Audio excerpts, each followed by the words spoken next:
Kyle's all ready to go. There are 19,615 confirmed cases of coronavirus in total since the beginning of the pandemic in Victoria. That's an increase of 55 since yesterday's report. There have, I'm sad to say, been 683 Victorians who have lost their life due to this global pandemic. That's an increase of 8 since yesterday's report.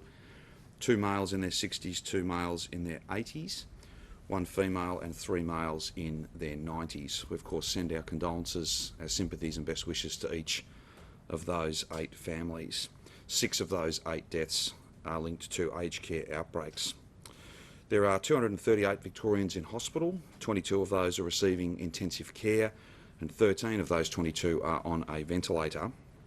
A total of 2,412,092 test results have been received, which is an increase of 8,704 since yesterday.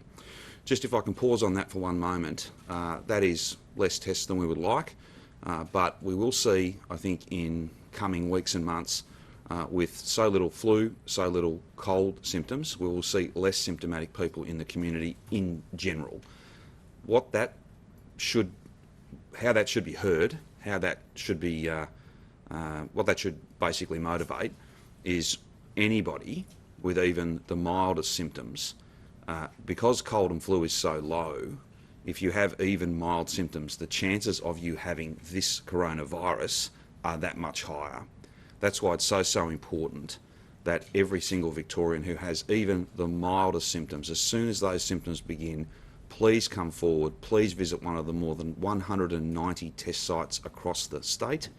Please get tested and isolated home until you get your result. Those results are coming through, the vast majority now within 24 hours, because of course volumes are down and the number of positives, every one of them is critically important. It's that sort of intelligence, that data, that allows us to have the best public health response and the greatest certainty about how much virus is out there in the Victorian community. Can I give a shout out to the Apollo Bay community, where many people came forward for testing following the sewerage surveillance, the fact that virus was found through that process. We're very grateful to each of them who've come forward and got tested. Again, there's everything across the board in terms of following rules, looking out for each other. It's all very important, but arguably the most important contribution that you can make is if you've got symptoms, even the mildest symptoms, to come forward and get tested. It's a simple thing, but a really powerful thing that you at a personal level can do to get us all out of these rules and to a COVID normal sooner than would otherwise be the case.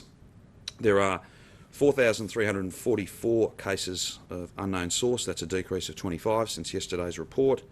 There are 260 healthcare workers who are active cases, and we again wish them well and thank them for the amazing job they're doing in health and aged care services right across the board. They really are doing the best of work, and we send our best wishes to them, those who have contracted the virus. There are 1,696 active cases in Victoria, so that number continues to steadily fall. In terms of the regional metro breakdown, I'm very pleased to be able to say that there are now just 82 active cases in regional local government areas under the Stage 3 rules. Those communities that have been of greatest concern to us, if I can just give you a quick sense of those, no new cases in regional Victoria across the board. Colac has 25 active cases, of course, though, because of that one outbreak, and that speaks directly to just how infectious and just how quickly this virus can get away from you. One person goes back to their local community, and within the space of a week, one person has meant that some 25 people in that community have tested positive. Greater Geelong more broadly, 16 active cases. Greater Bendigo, 2 active cases. Ballarat has just 1 active case. So those numbers are falling steadily, and I want to thank everyone across regional Victoria, from big regional cities to the smallest of country towns. You're all doing an amazing job, but it is important to keep coming forward and getting tested. It is important that we stay the course. We are very confident that we will reach our target in terms of the 14-day average, and as soon as we can have those those very substantial changes, not one step, but in fact 2 steps along that roadmap to COVID normal, applying across regional Victoria. That's exactly what we will do. That I don't think is too far away. I just wanted to speak very quickly about disability facility settings. There are now 22 active cases, 12 staff, 10 residents. And in terms of aged care active cases, there are some 863 currently active cases in aged care. So those numbers again have stabilised and are falling also. But again, aged care settings and disability facility settings remain a very significant challenge for us, given the underlying vulnerability of so many of those residents and clients. In terms of aged care shifts that have been worked, and this is back to the point of thanking our healthcare workers for the amazing job that they have and continue to do, 4,098 shifts have been filled in private aged care facilities to date, and each and every one of the team from hospitals who've gone into aged care facilities, many of which were in absolute acute crisis, we are very grateful to you, very, very grateful for the amazing job that you have done. Now, I just want to quickly go to bad weather and give you some updates there, because I know that's of concern. And then I've just got a couple of points to make about contact tracing and public health teams. And then Jerome Weimar is here as the Deputy Secretary for Community Engagement and Testing. I think he's well known to all of you in lots of different roles that he's played. He's going to talk about regional public health teams and testing and a few other matters. So just in terms of bad weather first, I can inform you that there have been 386 calls for SES assistance in the past 24 hours. 300 of those have been in relation to fallen trees, 46 for building damage.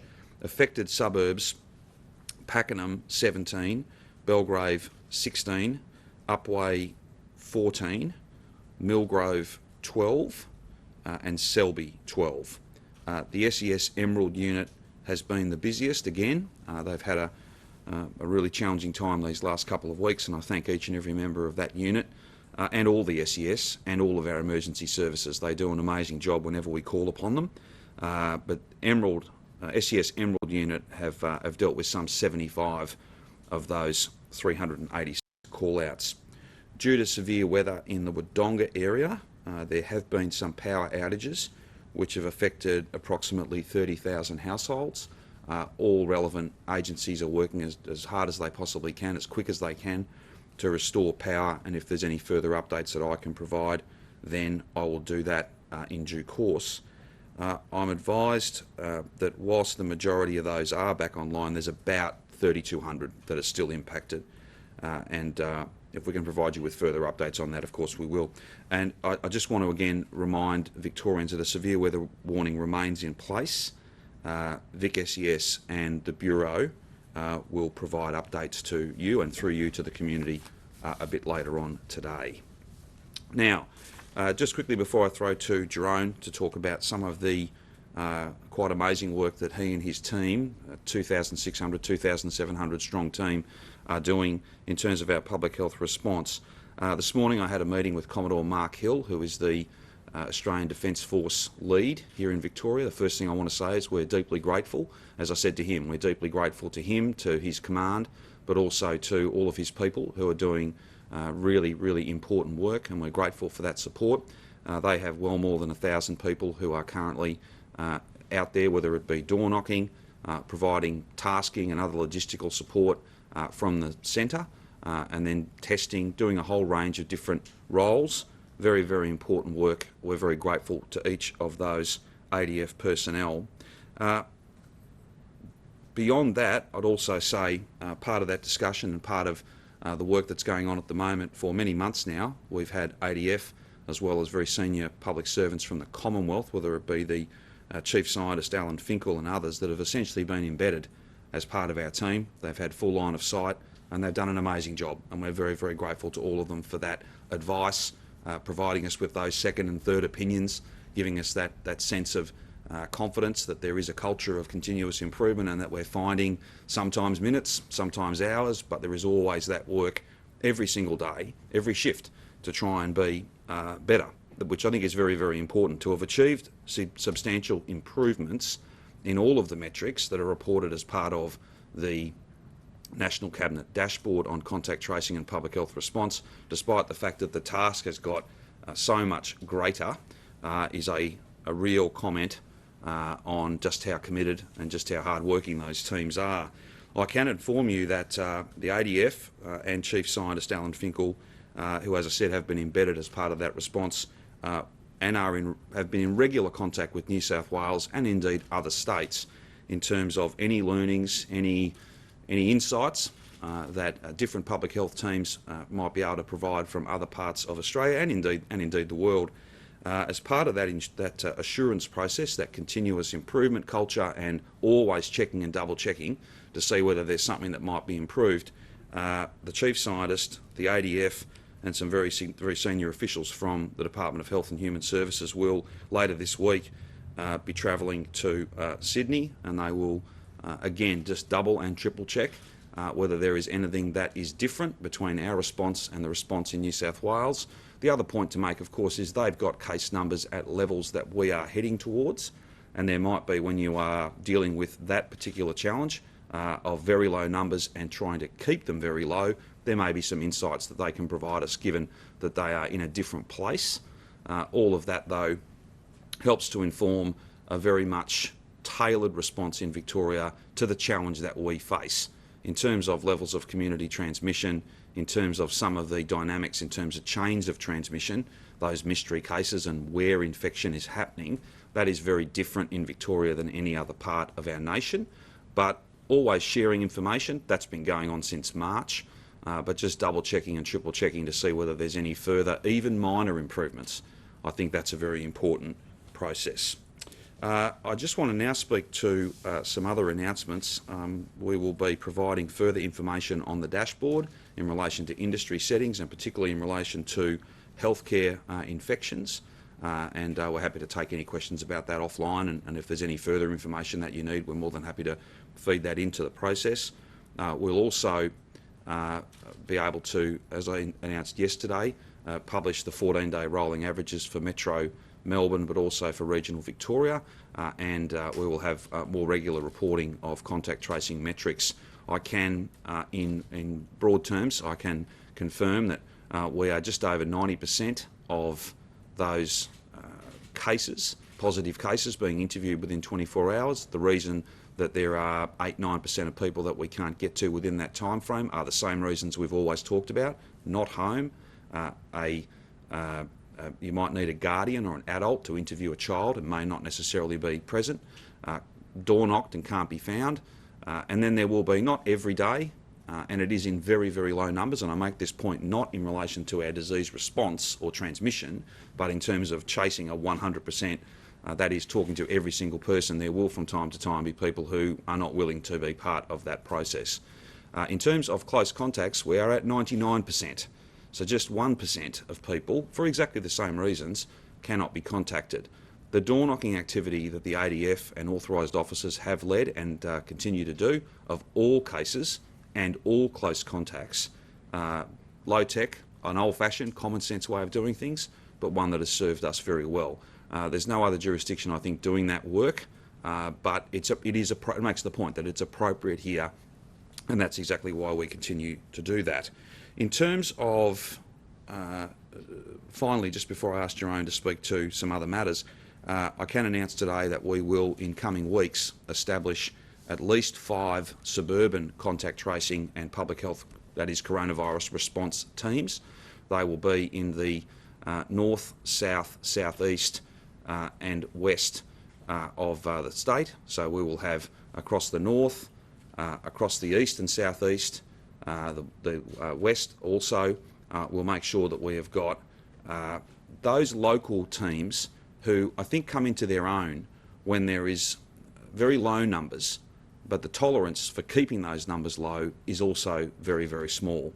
The notion of pouncing on outbreaks, making sure that when we're chasing 1 and 2 cases and keeping those numbers very low, I think just as regional public health teams, which we have stood up in a number of significant regional centres and been very, very successful, whether it be in the colac outbreak, some positive activity, some cases, down in the Latrobe Valley, those local, at a regional level, those regional public health teams have been very, very successful. And in coming weeks, after consultation with health services, consultation with local government, we will establish those important suburban equivalents of those regional public health teams at all points on the compass, and that'll be about trying to provide the very best and localised response, not to hundreds of cases, that is appropriately centralised, but to very small numbers of cases in local areas, in local suburbs. We think that will serve us very well. I'm happy to talk, probably there'll be some questions I'm sure about IT, both the Salesforce product, which is about trying to consolidate and align many different platforms into one platform. That is all that's happening now, and that just means that there's less pen and paper, there's less manual data entry. It also facilitates the notion of devolving some of our response, so it's not just at the centre, but there's regional teams, suburban teams, and everybody can input into the same platform, and everybody can have line of sight of the same data, the same information in real time. The second product, the IBM product, or what we've referred to in a few recent press conferences as the artificial intelligence product, I can confirm that comes from defence science.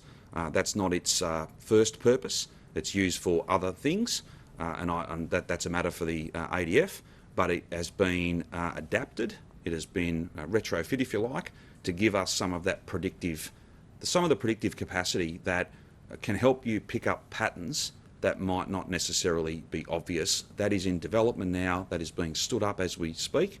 And if I can provide any further information on that by way of update and any examples of the insights that it's given us, then of course I'm happy to commit to do that over time. I think that's probably all I needed to run through off the top. I'll now ask Jerome just to speak to some of the issues that he's been doing an excellent job driving and leading, and then of course we're happy to take any and all questions you have.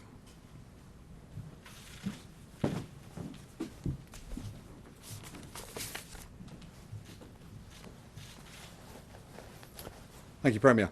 The next stage of our strategy is all around how we continue to work with the community and how we continue to speed up our work in tackling the remaining cases that are out there. And the Premier's talked about our focus around ensuring that we engage suburban and metro communities, and that's exactly the work we've been doing over the last few weeks around our regional spaces. So over the last 6 weeks, we've been working closely with our regional health service partners to devolve the contact tracing, case management and follow-up of positive cases in their communities. And we do that because they know their communities, they know their environments, and they're able to get on the ground far quicker by being so close to the action. So for example, over the last few weeks, we've now seen Barwon deal with 429 positive cases in their corridor, getting a hold of over 5,400 close contacts in that process. Bendigo Health have had to deal with 89 positive cases and have managed to trace 1,345 close contacts, and so on. And the strength of that model is illustrated if you look at a situation like the colic outbreak that the Premier's referred to. Just 2 positive cases in that community led to 25 close contacts also contracting COVID. What was important about the Barwon Health response was that all those close contacts were already quarantined because they'd been able to undertake such swift close contact matching, such swift tracing, that anybody who was tested positive was already safely self-isolating, and therefore there's been no further knock-on impact to the wider community. And we've seen similar results in Bendigo, in Castlemaine, in Geelong, where swift contact tracing using well-established local networks and devolved local teams has enabled us to ensure that any close contacts are quickly identified, brought together, safely isolated, and then we go through our full 11-day and 14-day processes as necessary. So it's been a very strong part of our response, and we're continuing to look for ways where we can work with local communities to engage them in the fight against COVID, to give them the trust and confidence to come forward, to get tested, and to deal with those contacts and isolation processes as quickly as we possibly can. We've also deployed our regional and local partners in our incident management teams, again, particularly in our regional outbreaks. So we recognise that not only when we're dealing with a COVID outbreak, we're dealing with complex social, sometimes housing, sometimes welfare issues, as we're asking people to come offline, to self-isolate, and many of them will have a number of other complicated issues that we need to support them on. By forming local incident management teams, by bringing together the local health service providers, the local council, and other local community groups, we can ensure that we deal with all the issues that local community may be dealing with, and ensure that we can help them, to support them to safely and effectively isolate over the 10 to 12 days that they need to do so. It's also enabled us to really get hold of those outbreaks very quickly, and we've seen over the last 4 or 5 weeks some quite big outbreaks in regional Victoria being really curtailed and brought to an end far more swiftly, and that's critical to our success. The third plank in our strategy is rapid response testing teams. Again, we've been deploying these for the last 4 weeks across the state.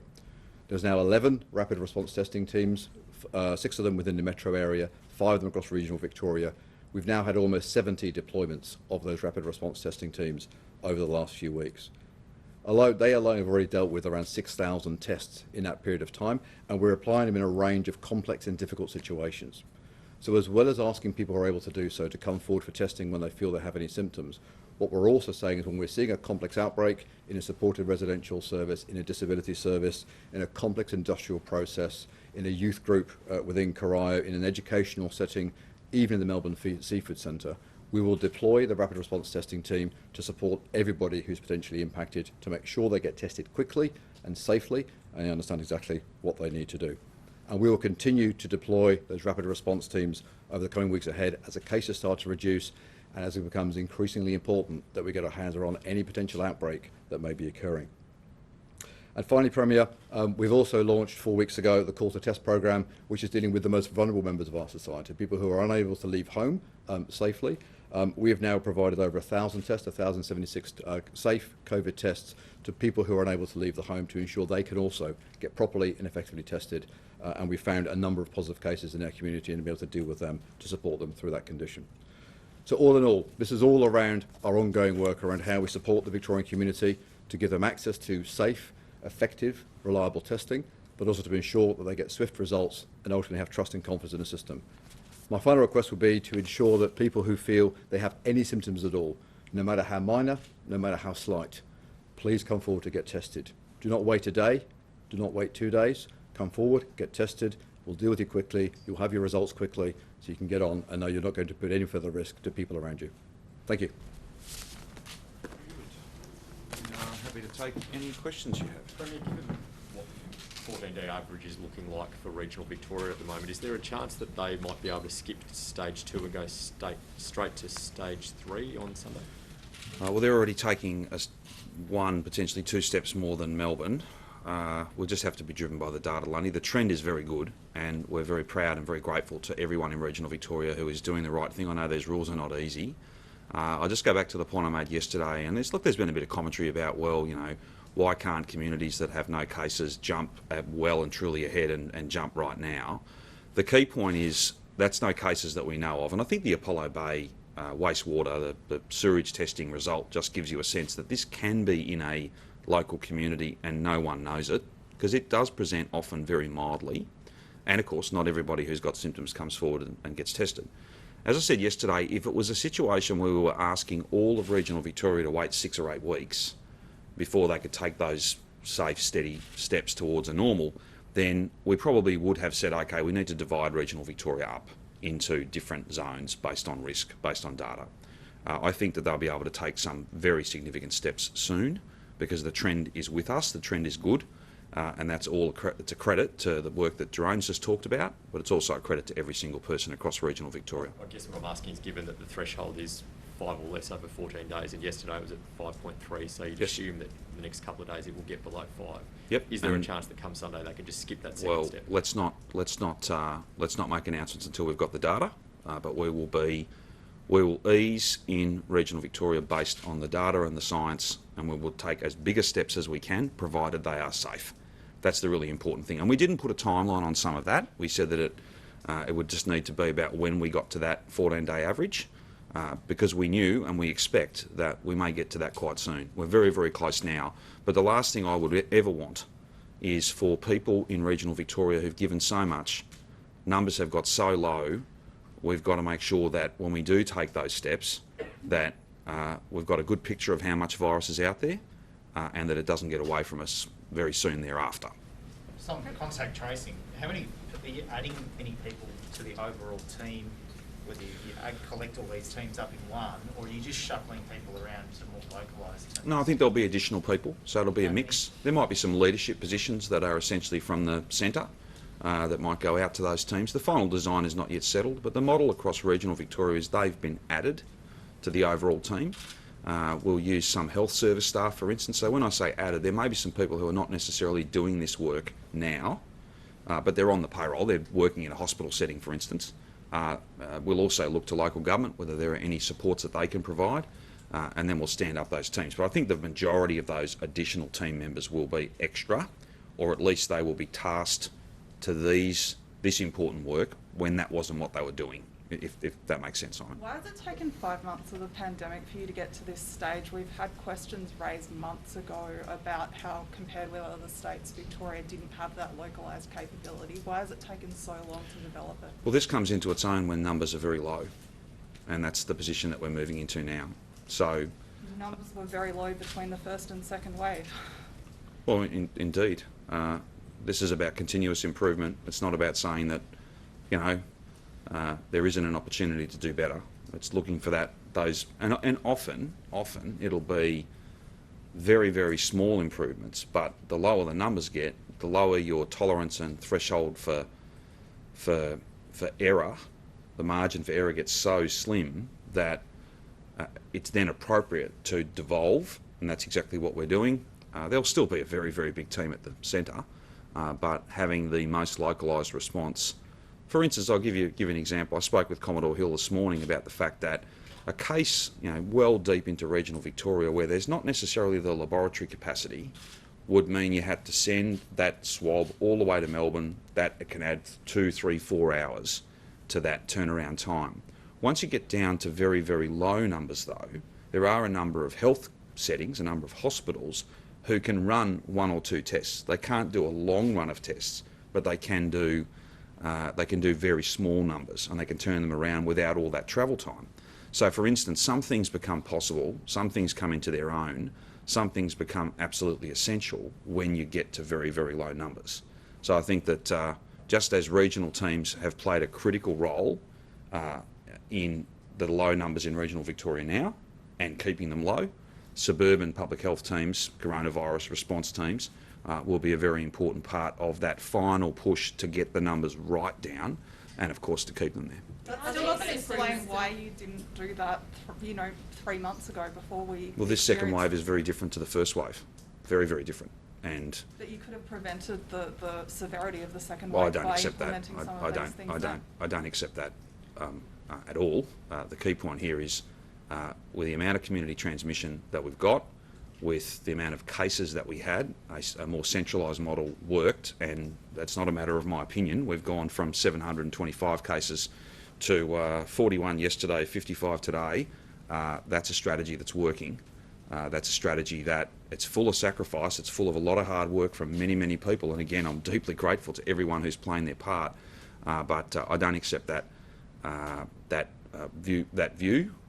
This is now the time to do this, but there may be other things that I'm not announcing today. There may be other things that become clear that there would be a benefit, and we'd always reserve the right to make further announcements, refinements.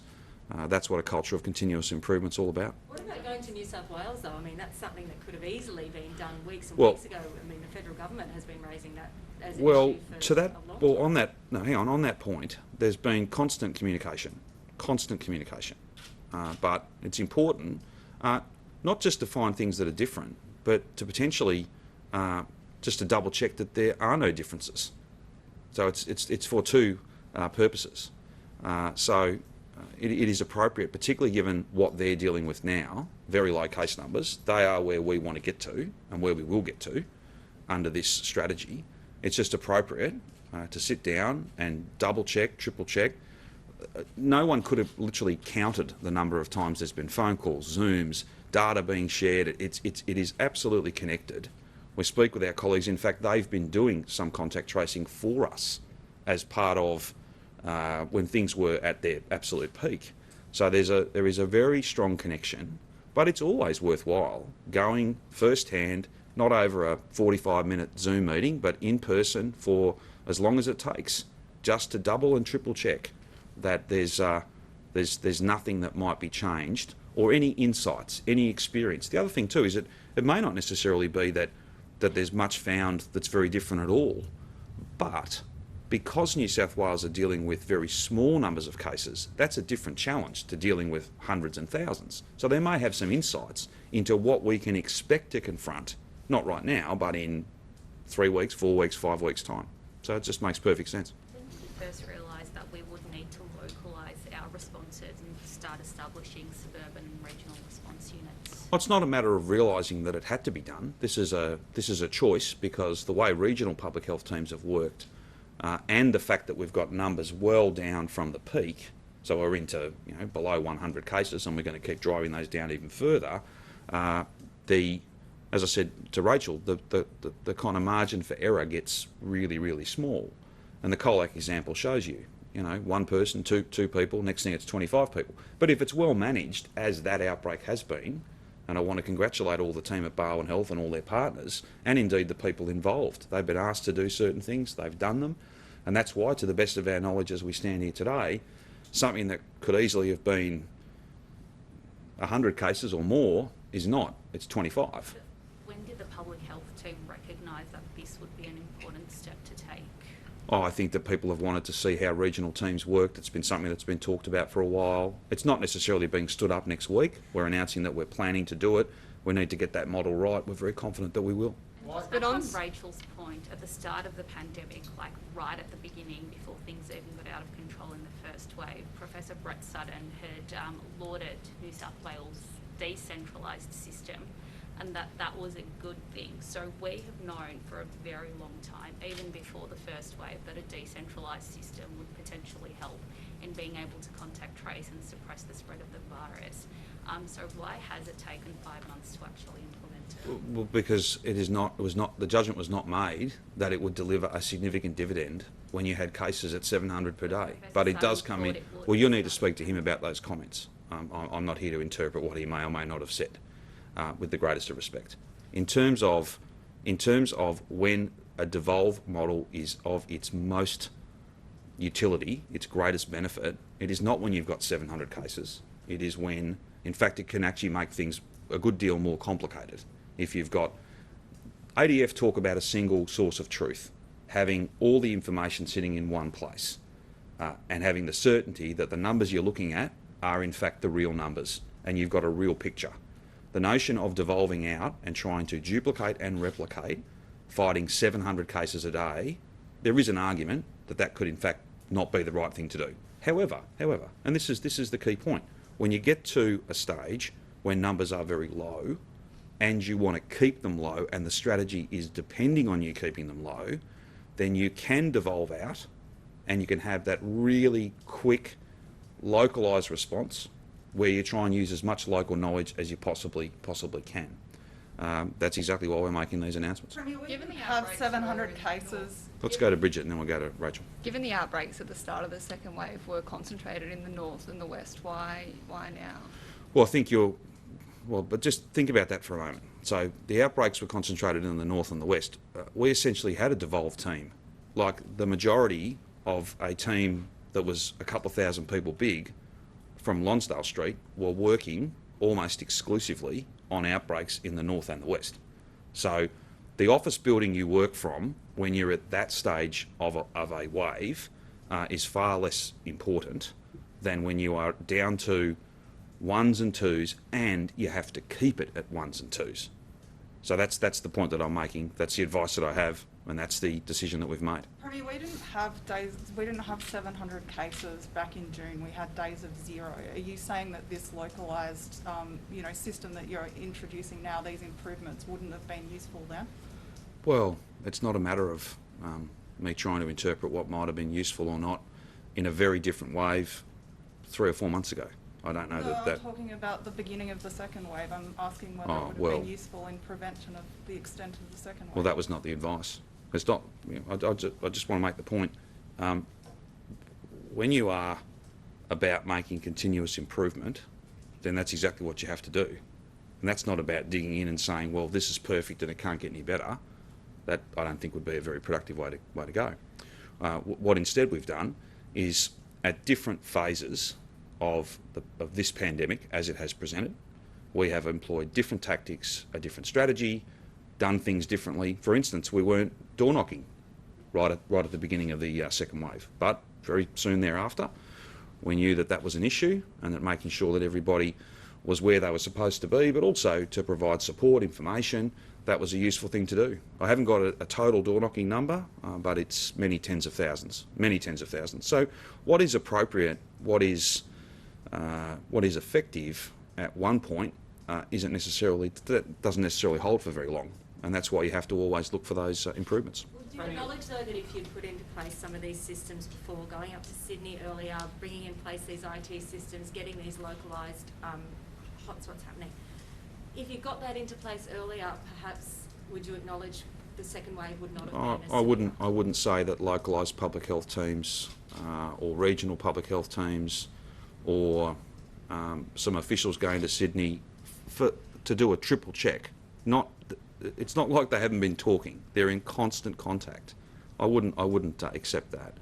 What I would say though is that the only way to avoid this sort of discussion is to blindly say the system's perfect and it can't get any better. I'm not saying that. I've never ever said that. We all have to. There's no rule book. There's no playbook. There's no kind of guide here. This is something that none of us have done before, and therefore you all learn from each other. And there are plenty of insights that we've provided to New South Wales and Queensland and South Australia, and it's a proper model where we share not just resources, but we share our experience and our insight, so that everybody can do the very best that they can do. That's what continuous improvement's all about. Alex. In July, you did say that the resources were adequate, that everyone mostly was being contacted as per the thresholds that you had. So when did you become aware that that was not the case and that there was... So what time period, sorry, Alex? I didn't hear the first bit. In July, you said that resources were adequate. So this is when you boosted them up to 2,100 and said that you would need more in the future, which later became 2,600. But before that, you maintained that there was nothing wrong with it.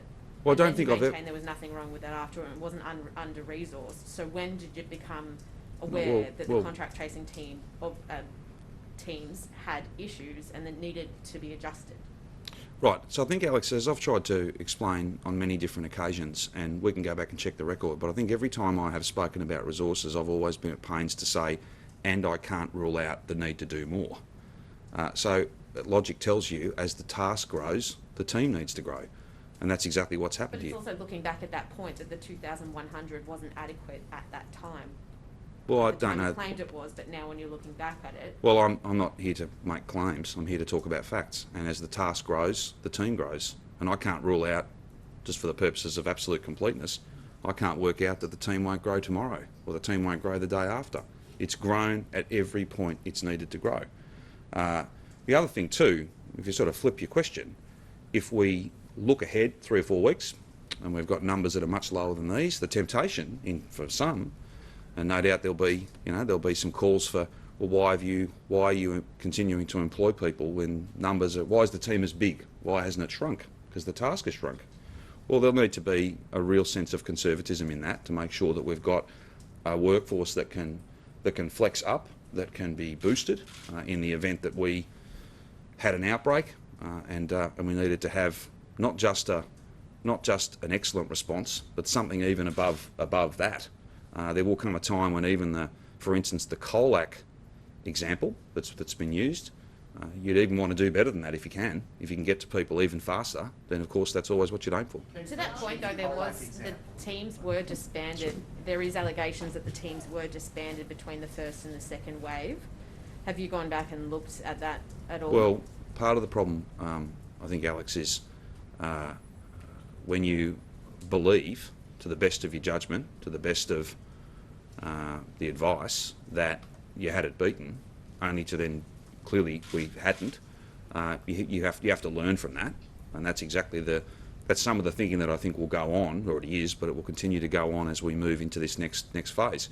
Because as I've said a few times today, the margin for error is so small that I think that it would be a very wise investment as we get these numbers down, and we want to keep them down, to have a sizable workforce that are both working each and every day and others that we can call upon quickly. That is exactly the way that we'll go. And whilst we've made some announcements today, and we'll have more detail about that in the coming days and weeks as we stand those teams up, I certainly can't rule out taking further steps, looking at different ways of doing things, modifying some of the things that we do. That's what that constant search for minutes, rarely hours. It's not often that you can find multiple hours, but if everyone's looking for minutes, ultimately that adds up to a much better response. And that's some of the things I had a very detailed conversation with Commodore Hill about this morning. So are these did we take our improvements- foot off the pedal then at the end of the first wave, having just said we believed we had a beaten? Well, I wouldn't say that, but I think what happens is you respond to the case numbers, you respond to the data. But I suppose, Lundy, it speaks to the fact that this can be out there and bubbling, and you don't necessarily know it. And that's why you have to be very, very cautious, particularly.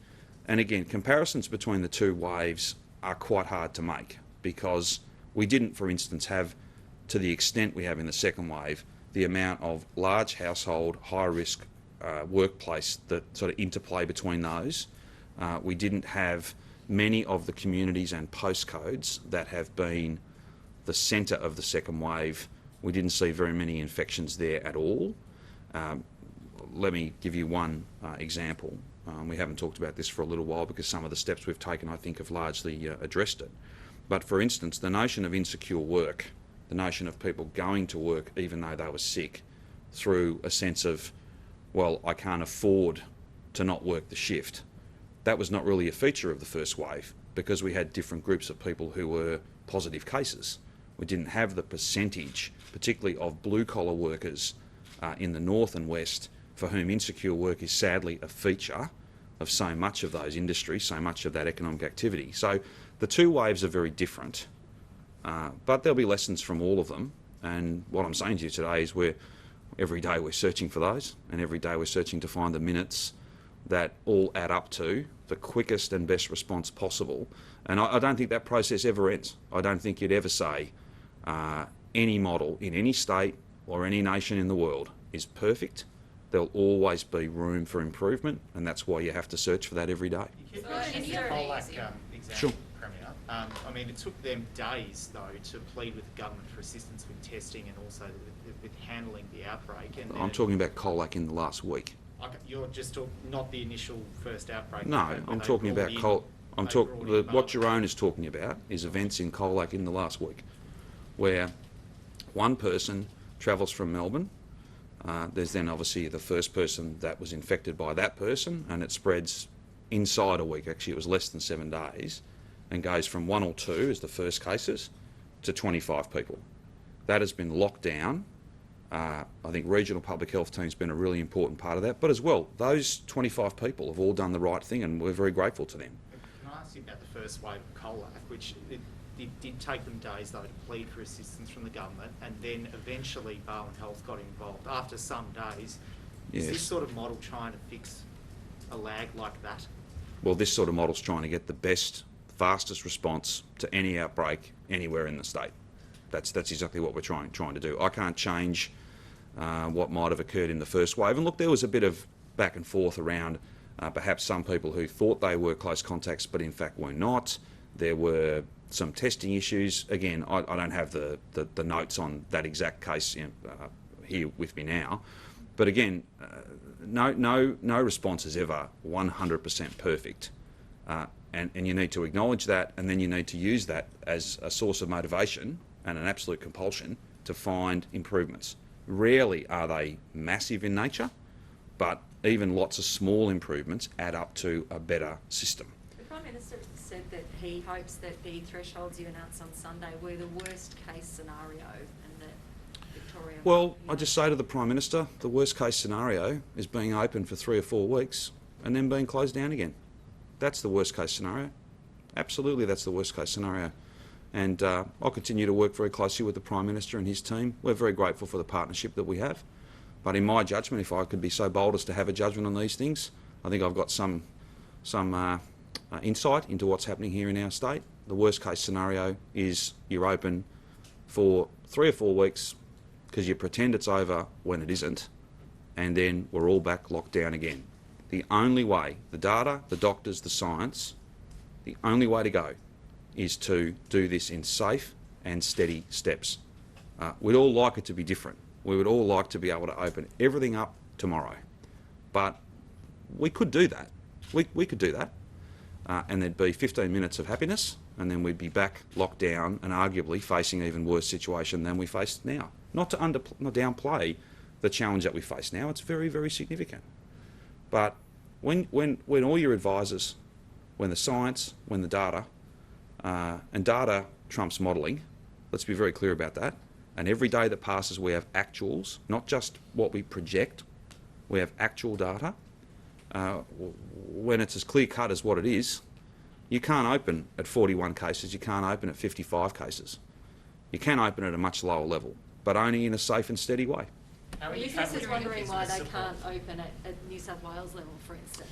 Yeah, I've seen some of that comparison. I saw some comparisons that I don't think are either helpful or accurate in any way. The notion that New South Wales would be in certain settings if our rules applied to them, well, of course, our rules don't apply to them because they're New South Wales and we're not in the same situation as them. They're not in the same situation as us. But businesses do work across borders, so we need Yeah, to they have do, some but- kind of consistency between the states. Well, okay, Alex. So if I can, let me just try and deal with the question you've asked. So, for the purposes of national consistency, what would be preferable to ignore the fact that we have much higher rates of community transmission than New South Wales? That doesn't make any sense. But you're talking about getting it down to low enough case Yep. levels where your contract tracing team is Yes. spot on and amazing. So if we could get down to levels where there was low community transmission and it Yep. was similar to levels of New South Wales, then why Yep. couldn't we operate on the same scale in order to enhance business between both of the territories? But that's exactly the roadmap that I announced. So once we get down to low enough case numbers, then our settings will be not so different to New South Wales at all. Between 5 and 0 for a 2-week consistent period. Yeah. While they have retail and cafes open when there is 17 cases announced new per day. And how much community transmission have they had? Have they had a Yes, second that wave? can No, they be- haven't. So the situation they face is different. Okay, so if we have 17 cases with no community transmission, then you would be happy. No, to I'm not make talking about decisions. daily community transmission. I'm talking about community transmission in aggregate. We have had thousands of cases of community transmission. Trying to compare where New South Wales is at the moment with the epidemiological predicament, the facts, the second wave as it's presented here in Victoria, they're not either helpful, they're not helpful, and they're not in any way accurate. We will, however, get to a point, you're right to say, we will get to a point where our settings will be very close, if not identical to New South Wales and South Australia and Tasmania and every other state, but only when we get the case numbers down to the lowest level. Now, you reference the targets, what we're aiming for in the final steps, those last steps towards COVID normal. That's what we aim to get to. Now, we'll all work as hard as we possibly can to get to those numbers, but whether they're achievable, that will be in the hands, well, it's about hard work, it's about everybody who's symptomatic coming forward and getting tested, but it's also, it'll also be driven by the data and exactly what happens. And we've said consistently that if you were going along and you were on track to meet your target, and say in the second or third last days of that 14-day period you had an outbreak, you had 6 or 8 cases, for instance, but you looked at the specifics of those cases, and I had a long conversation with Professor Cheng this morning on this very issue, you'd look at each of those cases and you'd make a judgment. Are they contained? Is there any sense that it's perhaps bigger than we think? Can we be confident that we've got a lid on those numbers that skew the target, but the individual circumstances of that, common sense, will always guide us?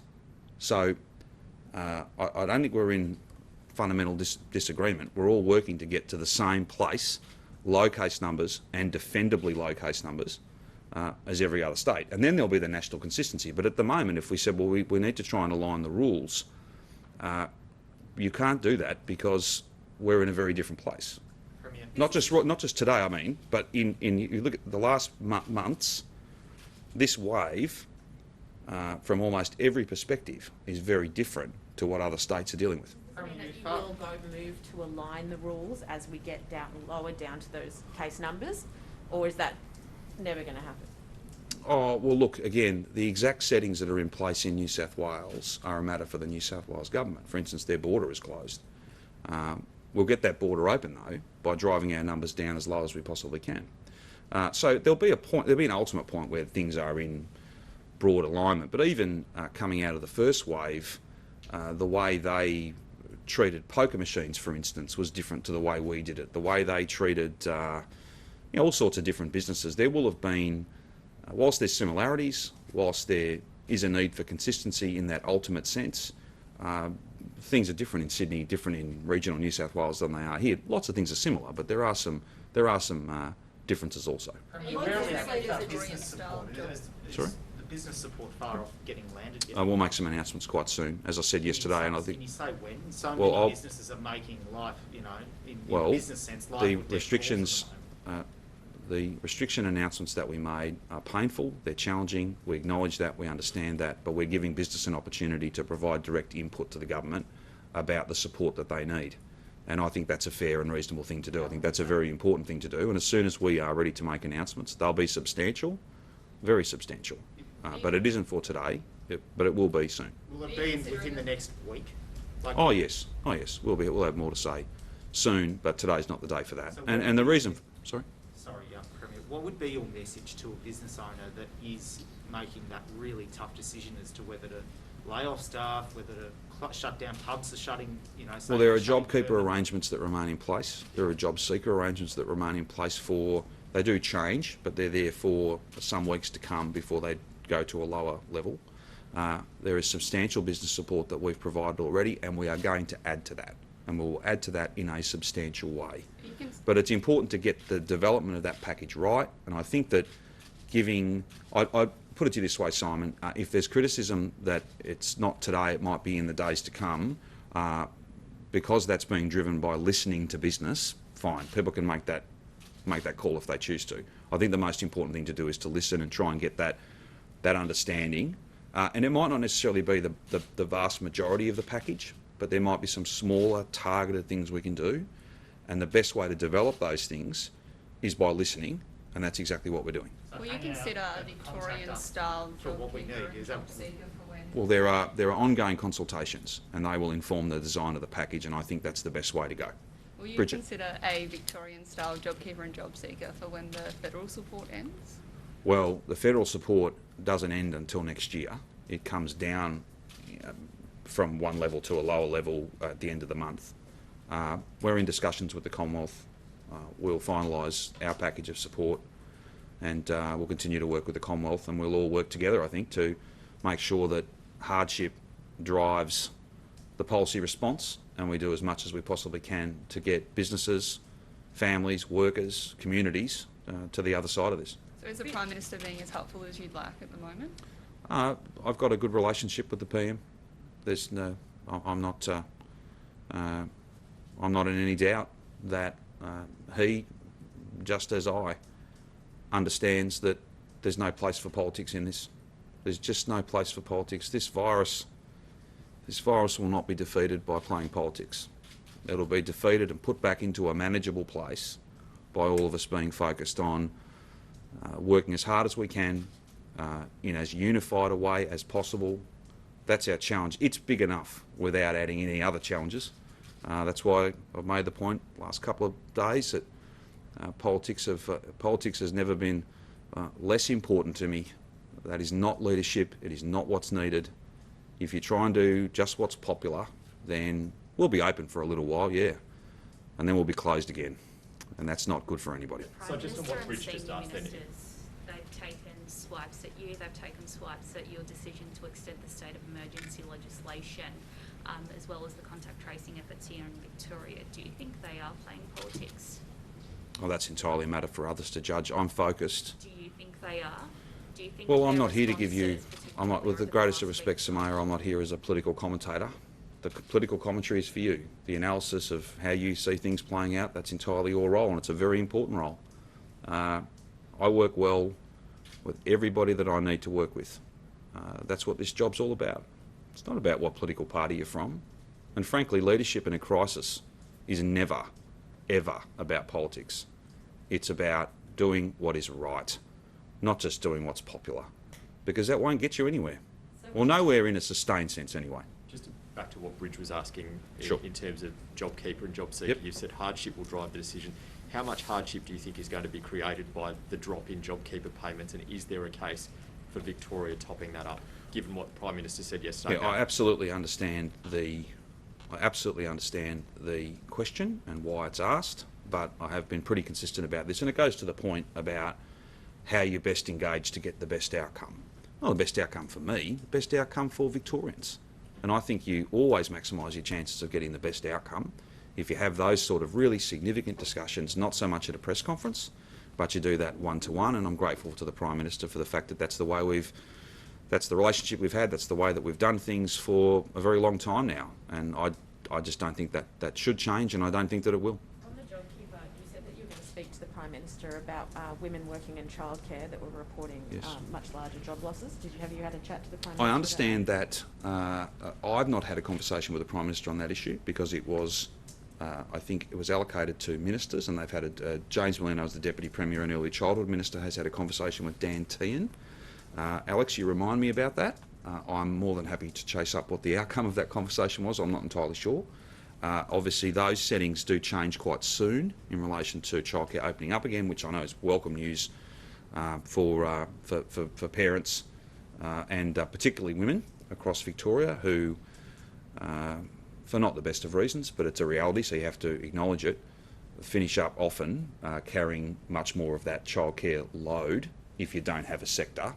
Plus, there are many, many women who work in that sector, and we're very keen to get them back to work as soon as we can as part of that 101,000. Let me follow up with James where that got to, and one of the guys from the office can chase that up for you. In terms of other things that you were going to give to the federal government, they Sure. were also promised that they would be able to see the modelling in relation to the roadmap, Yep. but they say that they haven't received that yet. No, I think that the Chief Health Officer and the Deputy Chief Health Officer have been in contact. If they haven't already, then that's an active thing. They're in contact with their public health colleagues at an not AHPPC, to be at a CMO and Deputy CMO level. Again, I'm happy to chase that up. We're more than happy to be as clear as we possibly can be. And look, on modelling, as I said before, data always trumps modelling. Actuals are always much more useful than what you assume to be the case. This thing's really challenging to predict into the future, very, very challenging.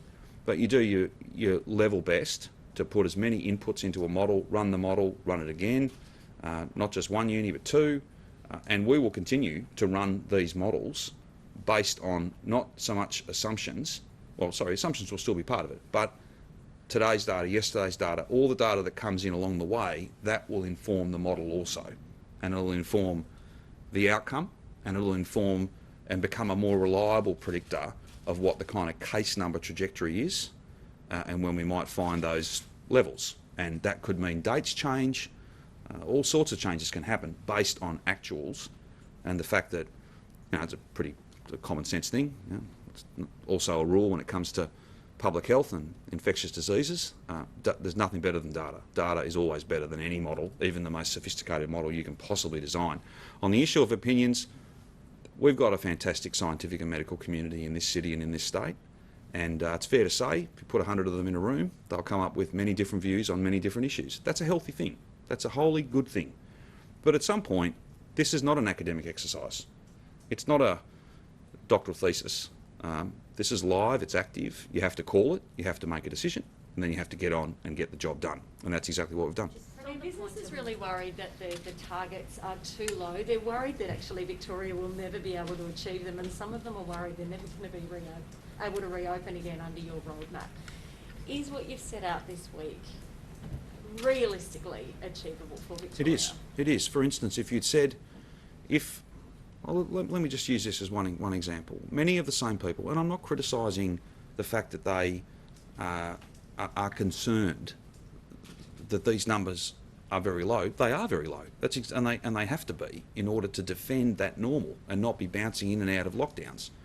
If you'd maybe said to many of those same people, and again I stress, I'm not criticising them in any way, but if 3 or 4 weeks ago I'd said to them, we're going to get regional case numbers down to about 5 a day over a 14-day period, that we would be able to manage an outbreak like the Colac example, many of them might have said, well, no, you won't be able to do that. That'll all be too hard. Why are we pegged against that?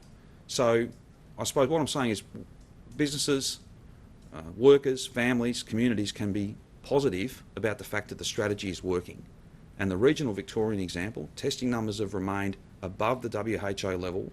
We have had outbreaks. We have had some quite strange outcomes, particularly the Apollo-based sewerage testing, but we have driven those numbers down to exactly the sorts of levels that we need to drive them down, at least as a goal, across metropolitan Melbourne.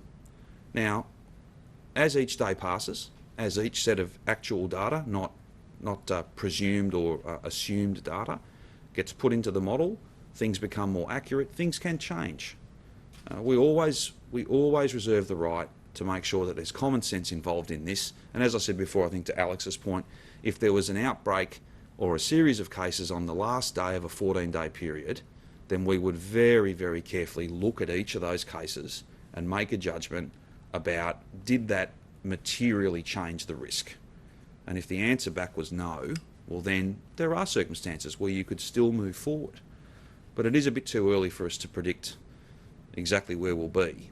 We've done our best off a model that is robust, arguably one of the most significant modelling exercises we've ever seen in our state.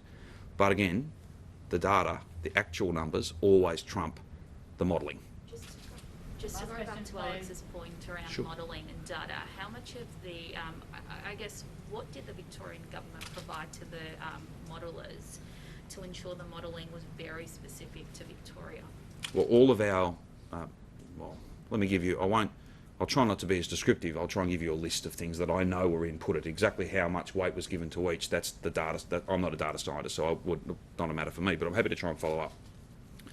Our outbreak data, so real-time, actual information from outbreaks, obviously case numbers, all the detail that sits behind how the second wave has unfolded was, to the extent that the modellers believed necessary, it was all provided to them, that all that data's there, and then they build assumptions beyond that. But the key point here is, notwithstanding the point I made about the fact that there will always be debates and discussions between fantastic, well-qualified people. There will always be different debates, and that's not a bad thing. You do have to call it at some point and move on. You can't have an endless debate for, months. But the issue here is that many of the inputs don't relate to the virus. They relate to human behaviour. They relate to movement. They relate to how people will behave once rules are eased. And that's really challenging. And you can't do 4 or 5 inputs because there's variability within human behaviour. It's almost endless. But we've done, and you've heard me talk many times about millions of Victorians making hundreds of choices each day is hundreds of millions of choices that all can impact how much virus is there, where it spreads, how fast it spreads. There's more than 1,000 of those inputs that have been put in. They're everything from the weather to movement to compliance, all sorts of different things. So it's a big and rigorous and robust process. But it doesn't replace actual case numbers. Nothing can. It's about trying to predict to a high degree of scientific and mathematical certainty, but not complete certainty, where we're going to be at different intervals.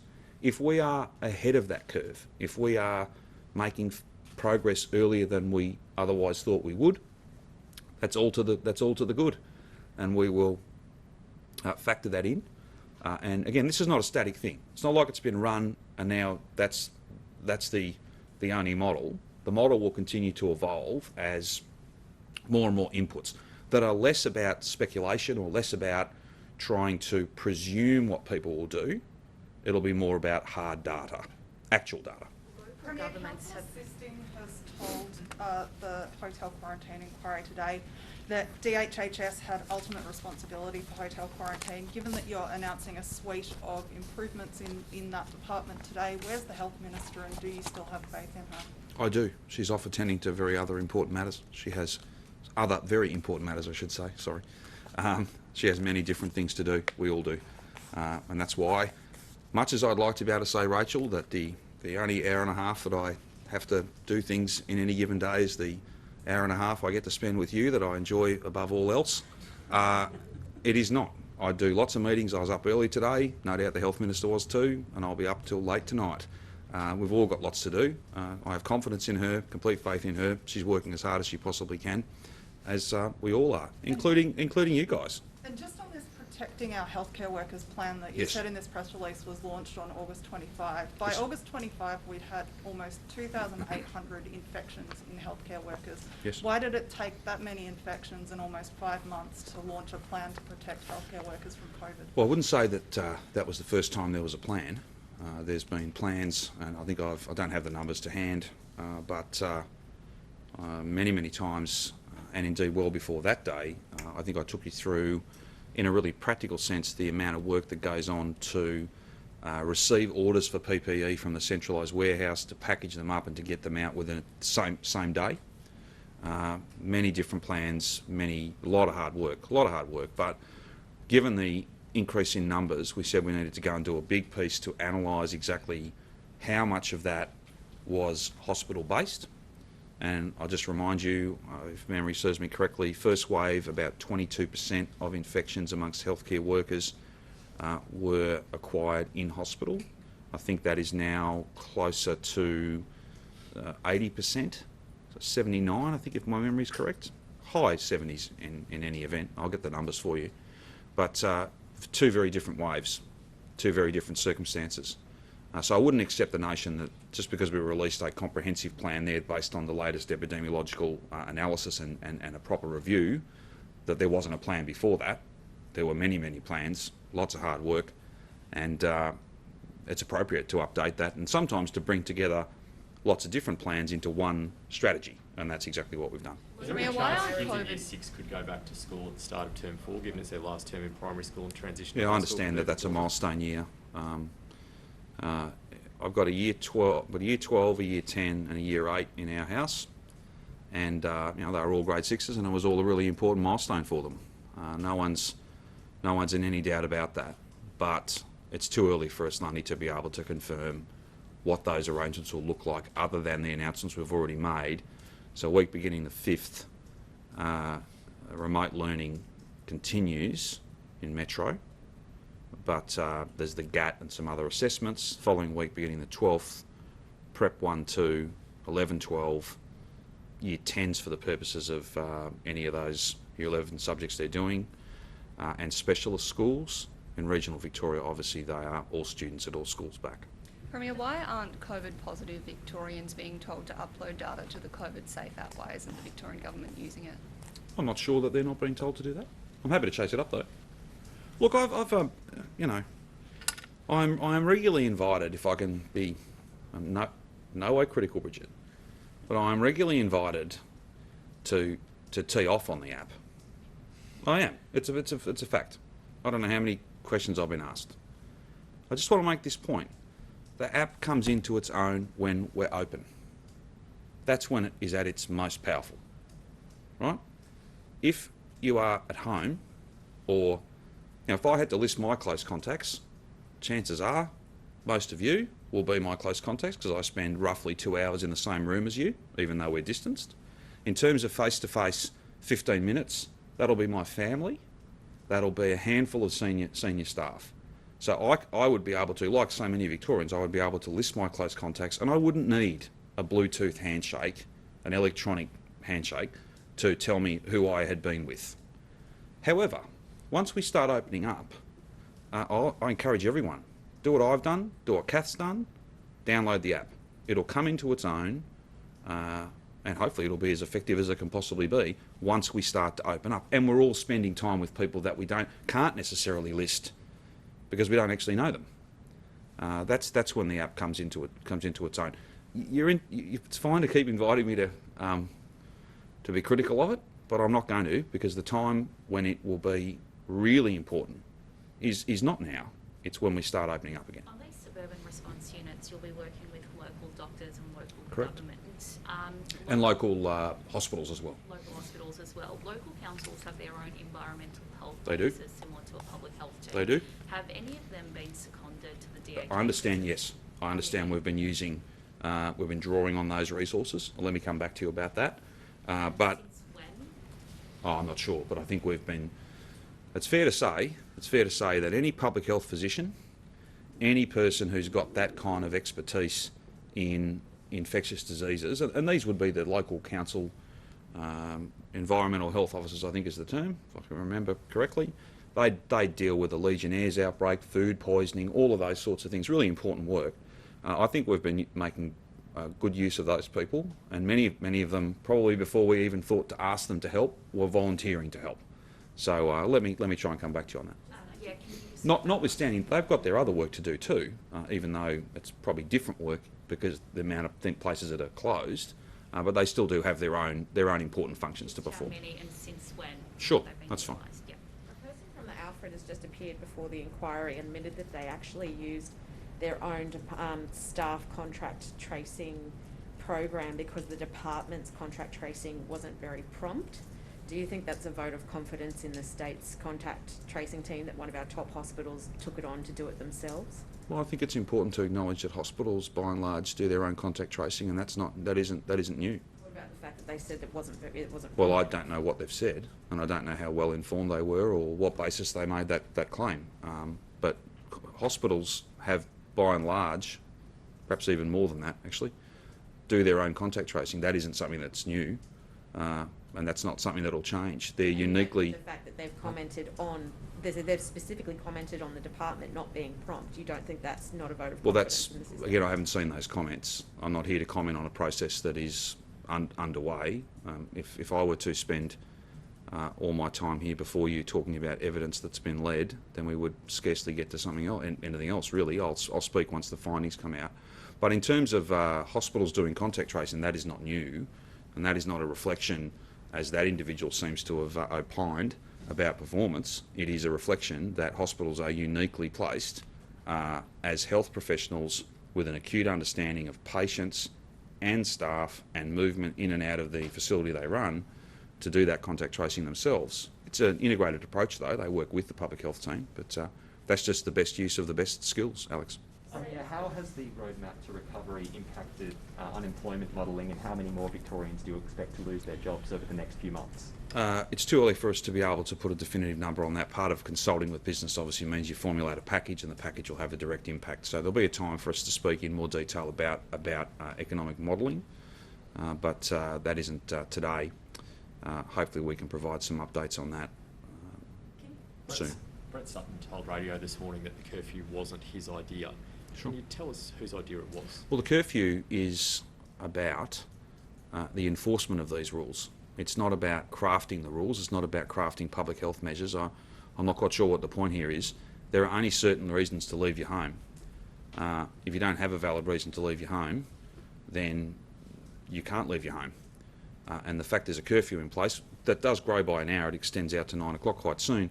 That just means the job of Victoria Police is much, much easier. It limits movement, and it has been, I think, always hard to attribute one measure and exactly how many, what percentage of benefit did it give you, but I think it has been significant. It's made the job of Victoria Police easier. It has limited movement. There's less people out and about, because only people who've got a lawful reason to be out are out. And what we know, if you... Sorry? Was it a Vic Pol idea? Well, ultimately, all these measures are the product of advice. Some of that's public health advice, some of it's law enforcement advice. For instance, when it comes to industry support, that's not a matter of public health. The Chief Health Officer won't be devising that. So there are different things and we have different inputs, but it's a decision that it's a very challenging decision to make. It's not something we've had to do in the past, but from my point of view, it is working. It is absolutely working, and I think it's been a key feature of limiting movement. And we know, back to the science of it, if you limit movement, you limit potential for transmission, and that means you finish up with low case numbers. And that's what we're all driving towards. That's what we want. That's what will allow us to open up. Last question, the Victorian government earlier this year to implement the program. Are you able to walk us through why you rejected that offer at the start of the year? No, I can't speak to the specifics of that. What I can say, though, is that we have a product that's the same as New South Wales. We have the same platform now. We're moving to a different one, and that's about connecting all of our different systems into one place. We think that's really important. There's been ADF from a logistics point of view. There's been ADF input into that. The other product that is probably probably a bit more exciting. It's not just a platform. It's using technology that's really for other purposes, and that's the key in terms of having the ADF, as they have been since the bushfires, at the centre, giving us their specific skill set. The notion of using machine learning, artificial intelligence, predictive stuff that's not built for a pandemic but is really valuable in these circumstances, it lets you see patterns that might not be obvious, or it lets you see patterns that would take you thousands and thousands of hours of staff going through things. So all that time can be saved, and you can in fact find some things that you might not necessarily find. That's the IBM product. Are any of the improvements that you've announced today an admission that the system may not have been as good as it could have been? No, I wouldn't see it that way. What I'd say is that wherever you think you can improve, then you should. And there are different times. Sometimes when you are swamped, that's not a great time to move to an entirely new IT platform. I think common sense just tells you that. And you find workarounds. You do some things manually that you can now, because we're facing a different challenge, you can move to a new platform. And those platforms will run side by side for a period of time so that you've got a redundancy in case there were any issues. But that's been a big project. A lot of people working on that, and it's really important to have the best framework you possibly can. And again, those are two big steps, but I wouldn't rule out a third and a fourth one if in fact the data tells us and experience tells us that we can do even better. So in layman's terms, how will it work? What information will be in this system that used to be done by hand and So it's everything from case interviews, testing results, notes from outbreaks. It's everything that sits in a number of different systems being put into one platform and allowing people in every place to be able to have line of sight of that, which I think is a very, very important thing. Blue Cross Ruckers Hill Aged Care Facility at North Kit, they have 119 cases, but we first learned of that outbreak on Friday. Yes. Why are you waiting until aged care facilities have 119 cases to inform the community about that cluster? Let me chase up the Blue Cross outbreak. I don't have a note in front of me about that, but I'm more than happy to chase it for you. Mine's also just a general comment around why we're waiting so long to make public this information that the public. We try and provide the information in as timely a fashion as possible. Let me. Outbreaks grow to 119. Well, Samaya, one case. No, hang on. No. One case at an aged care facility is considered an outbreak. So volume is not the issue here in terms of when it's treated as an outbreak. It's an outbreak from one. Everyone gets tested, the place gets locked down, people get moved if there's shared bathrooms, if there's not, in the clinical judgment of their treating physician, if staying in place is not the best way to go. So I don't know that the notion of outbreak is not a function of numbers. Even one infection in an aged care facility is considered an outbreak. I understand, but then why aren't we finding about aged care outbreaks at Sure. the start of the outbreak? Let me chase that up for you. And is there any way that we can start having a public register of outbreaks now that our case numbers are coming down? We're dealing with 4 Sure. cases today. I'm more than happy to chase that up for you. Instead of just Well, publishing details today of we big have announced a clusters. bunch of stuff that's being added to the dashboard, particularly in relation to some workplaces and particularly healthcare infections. I'm more than happy to raise with the team the notion of some other information being added to that again. Given India's got around 100,000 cases of COVID-19 a day, are you comfortable with the prospect of hosting their cricket team for the Boxing Day test? I know it's a couple of months away. I don't have any public health advice that says that would be the wrong thing to do. I think that quarantine arrangements, testing, all of those protocols, I'd have nothing but the utmost confidence that Cricket Australia and the ICC would work through all of those issues, just as we will once we get to the Australian Open Tennis, where we will have players come from literally all over the world. There'll be arrangements that will have to be put in place, and they'll be based on the best of health advice. I think all of our major events and our big sporting codes and leagues and those who administer those sports have done nothing but work closely with our public health team, and I think that's been a very good thing. The medical community is getting increasingly concerned about the impact of an elective surgery blitz and then the flow-on effect to private and non-urgent surgeries. Will there be any movement soon on reintroducing elective So sorry, surgeries. on the blitz is a good thing or a bad thing? They're saying it's a good thing, but it's Yep. also you've got to get through the blitz before you Yeah, can sure. start moving on to the other private. Yeah, types of absolutely. Yeah. operation. So we will have more to say quite soon about when elective surgery can safely start again. That isn't today. It's not going to be next week in terms of when surgery can start. As soon as we can make announcements that we've got some certainty in, then we will. I just again reiterate, anyone who needs medical care, then you should come forward and get that care. GPs, hospitals are all going to extraordinary lengths to provide that care safely. No one should be putting off their care out of any sense of fear. There's a lot of work going on to try and provide people with everything they need in a timely way. Category 1 surgery still happens. They're the most urgent patients. Urgent Category 2, the most acute Category 2, they still happen. But yes, there are many, many thousands of people who would have had their surgery but have had it postponed. We'll have to catch up with them, and then we will need to lock in perhaps higher levels of activity month on month to make sure that we stay ahead. I think we can do that. It'll be a significant task, so to have, well, in effect, well, it's many months. It's many months where we've had some changes and therefore less surgery being done than would otherwise be the case. I'm confident that we can catch up. And as soon as we can have more to say about that, we will. Did the Apollo Bay testing come up with any results, any positive cases? Not that I'm aware of yet, but as soon as we can speak to that, or if there's something that's happened that I haven't been briefed on, we will come back to you. The DHHS advice currently says that individuals visiting each other in their social bubble will have to wear masks inside each other's houses if they're doing that. That rule doesn't apply for people visiting their partners, even if their partners live in a household with other people. Are you discriminating against single people, I guess, yet again, because this is a rule that hasn't even applied to them until now? Well, I wouldn't accept the conclusion you've drawn. These are measures that are absolutely for the benefit of single people. This is of public health advice, and it's the best accommodation that we can enter into, the best arrangement we can enter into to get some social connection for people who live on their own. I think it's troublesome to compare two people who are connecting for the purposes of, for social purposes, who are not intimate partners, for whom masks would really not work, with people who are intimate partners.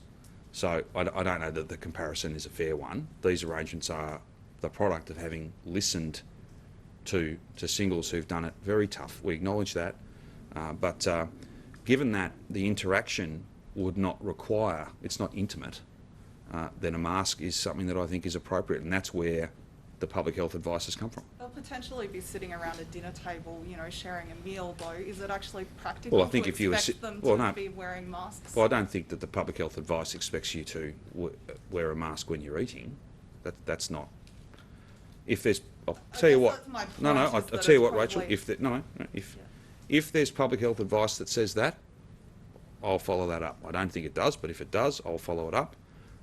The very nature of a platonic relationship between two people who are coming together to spend time with each other, that's very different to intimate partners who, by virtue of the fact that they are intimate partners, their contact is of a different nature. But I can't quite believe I'm having to explain that. But I am, but I'm stopping there because I don't think that serves any greater purpose than, anyway, fine. Mine's a G-rated question. 2020, it's full of surprises. Anyway, yes, Samaya, G-rated you say. Excellent. Last week when we recorded 90 cases, Professor Sutton said that he believed the true figure was actually probably more than 100. With testing rates, obviously there's been widespread community transmission. There are Yes. cases that we're still not picking up in the community.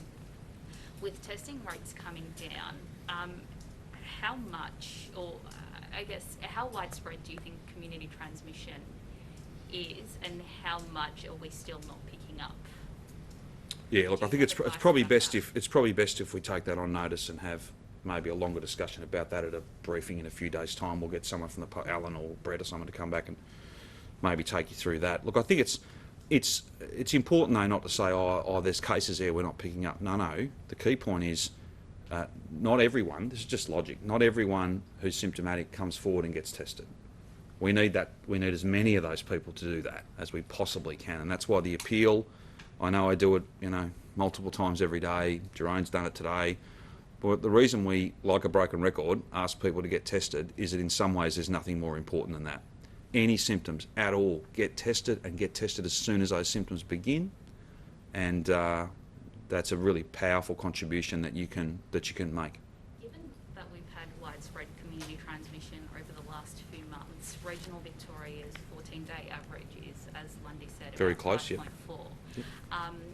You're not considering moving to like the third step. Is it because that you believe there are still a lot more cases in regional Victoria that are not being picked up by virtue of some people either not coming forward for testing or them being asymptomatic?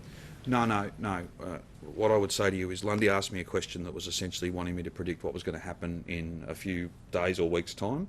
And rather than saying anything that might give anybody in regional Victoria a sense of false hope about what the next step will be, I declined essentially as politely as I could to answer it. That should not be read to mean that there's something I know that you don't about, or I'm not telling you about mystery cases or any of that. Test rates at the WHO level, they're at the WHO level.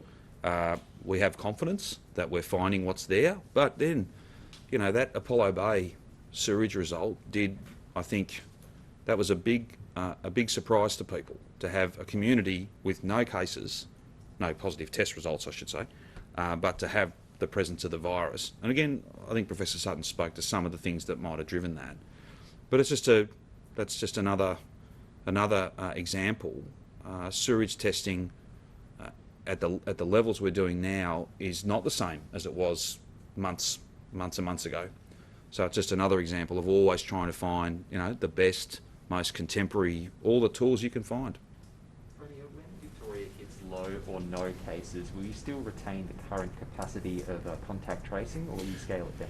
To the point that I made to Alex before, it's hard to know exactly what levels it'll be, but it'll certainly be more than we need on any given day. I think you would always want to have a sense that you had a surge workforce that you can flex up and put as many people onto a task as you need.